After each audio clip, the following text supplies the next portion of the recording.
Hello people! Ito naman ang lunch serye namin kanina. Sabi ng amo kong babae ay fasting daw sila ng asawa niya. At ang sabi niya ay ang kain nila ay alas 7 ng gabi at gusto nila yung magluba at sambusa cheese at sambusa meat.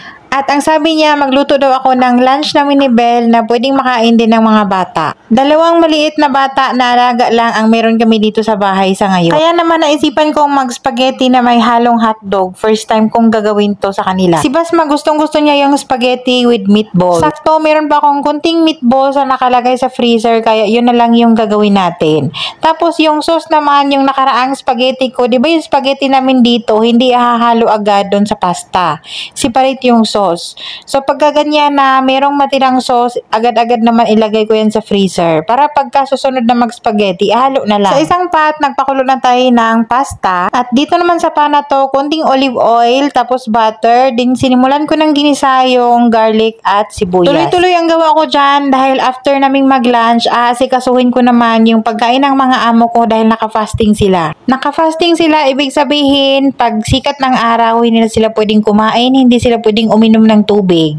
Saka naman yan sila pwedeng uminom ng tubig at saka naman sila pwedeng kumain pag lubog na ng araw. Madalas talaga yung request nila pag fasting ay parang mga pagkain ng Ramadan. So balik luto na tayo. After kong ginisa yung sibuyas, bawang, nilagay ko na yung hotdog. Una kong nilagay yung hotdog dahil luto naman na yung ating meatballs. At pati itong sauce na to ay timplado na to at malasa na. Sadyang meron lang tayong idadagdag niyan para merong manamis-namis na spaghetti. Naglagay lang ako ng konting tubig from the boiled pasta. Wala lang, parang masyado lang siyang sticky. So para creamy and cheesy, nag-add ako ng cream cheese spread. Konti na lang kasi yan, kaya inubos ko na para hindi na mabalik sa freezer. Sa fridge pala. Nag-add ako ng kunting asukal, mga 2 small spoon, and then inubos ko na rin yung paubos na namin na ketchup, tomato ketchup, wala kaming banana ketchup dito. So nag-add din ako ng paminta dyan, asin, konti, at okay na yan. Lagi naman akong nagluluto dito ng spaghetti na semi-Filipino style, parang mas sweet siya, pero wala nga lang hotdog. Spaghetti bolognese, gustong-gusto nila yan, kaso lang first time nga nila nakakain ng merong hotdog. At nung mga nakaraang araw, nag-hotdog kami dito for dinner. So, maraming samuli bread. Masasayang yan dahil sobrang dali lang yan mag-molds. It's either gagawin ko yung breadcrumbs or gagawin ko siyang garlic bread. So, this time, since magluto tayo ng spaghetti para sa lunch, meron tayong side dish na garlic bread. Hiniwa ko lang yan siya ng paslant or pa-oval. Hindi naman siya masyadong circle. Sa katamtaman lang na kapal. Nagdikdik ako ng maraming bawang. Nilagyan ko ng salt. Pag gumamit kayo ng butter na salted na, so skip nyo na yung salt.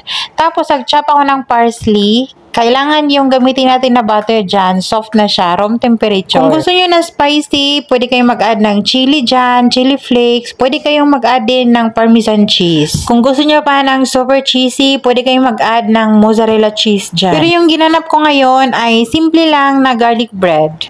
Yung nilagyan ko ng mixture, sa ibabaw lang yan ng bread ha. Tapos, inarrange ko na yan sa baking pan. Kung gusto nyo naman maging biskutso yan, plain butter lang, and then i-dip nyo sa sugar. At while prepare ko yan, naka-preheat yung oven natin ng 350 Fahrenheit, down lang yung apoy. Binake ko lang yan ng mga 25 minutes until ganyan lang yung itsura niya. At meron na tayong appetizer, best to be served with any kind of pasta.